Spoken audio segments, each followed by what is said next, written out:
Hi, everybody, and welcome to the Millennial Revolt, an independent political talk show that seeks to bring a different narrative than the stale one we have going on right now in the mainstream media. So, essentially, the polls out today have literally showed that the convention bump that Hillary got after the Democratic convention, the 8 to 12 points that she got, is essentially gone.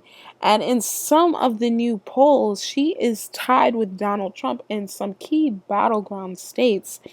So is her campaign falling apart right now? Is Donald Trump rising in the polls? Can Dr. Jill Stein hopefully break this 5%, 2% that she's at in some of the nationwide polls? And with Gary Johnson's poll numbers, will he be able to get into the debates? So this is what we're going to be talking about in this video today. Some of these key battleground states, Hillary Clinton and Donald Trump are essentially tied. So in a four-way race in Florida versus Trump versus Clinton versus Stein versus Johnson, they are statistically tied. Clinton comes out with 43, Donald Trump comes out with 43, while Gary Johnson is 8 and Jill Stein is 2. In another Quinnipiac poll, when it's just Donald Trump and Hillary Clinton, they are still statistically tied, where it's 47-47. In a Quinnipiac poll in Ohio, Donald Trump is actually up by 4, where Hillary Clinton is at 37, Donald Trump is at 4, Gary Johnson is at 14. So you see that Gary Johnson is actually pulling some votes away from Donald Trump, and Jill Stein is at 4. Hopefully we can try to get Jill Stein's numbers up more. Maybe we can possibly get it to 8. Well, we just need to get her message out more. But Garrett, like I said, Donald Trump is actually up 4 in Ohio, which after all is a battleground state. Now, in just a two-way race between Donald Trump and Hillary Clinton, Donald Trump is actually up 1 in a Quinnipiac poll, where it's 45 Clinton and Trump it's 46. So basically that is a statistical tie. So when you include the other two candidates, Dr. Jill Stein and Gary Johnson, Donald Trump actually pulls out on top.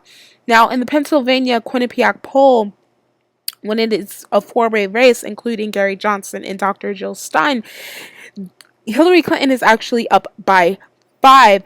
She has 44 to Donald Trump's 39.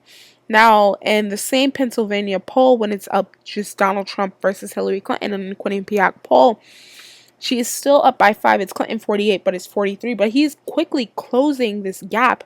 And given the week that Hillary Clinton has had with the massive dump of information on that Friday before Labor Day, it is just a lot for her. And her campaign is slowly imploding.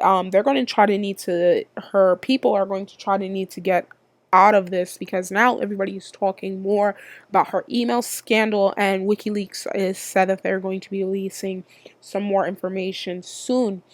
So now the North Carolina Quinnipiac poll has Clinton only up by 4, when it's not even including Dr. Jill Stein in this poll, where Hillary Clinton is up by 42, Donald Trump is 38, and Gary Johnson is 15.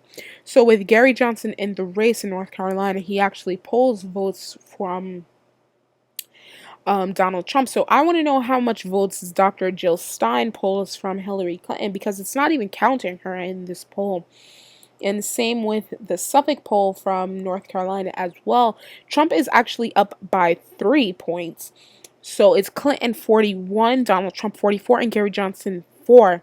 In the North Carolina Trump versus Clinton in a two-way race, not including the other two candidates, and the Quinnipiac poll, Clinton is 47 and Trump is 43. She is only up by 4 points. So that lead that she had after the convention is essentially gone. Now in the Colorado poll, the Magdalene poll, in the four-way race, Clinton is only up by 5. Hillary Clinton is at 41, while Donald Trump is at 36. Gary Johnson is at 13, and Dr. Jill Stein is at 3. And the DHM Research poll out of Oregon, and a four-way race, Clinton is up 13. Now, I want to know if this is the recent poll numbers, because that is the first time I've seen her actually polling that high in the last few few weeks, because Donald Trump has essentially been basically closing the gap.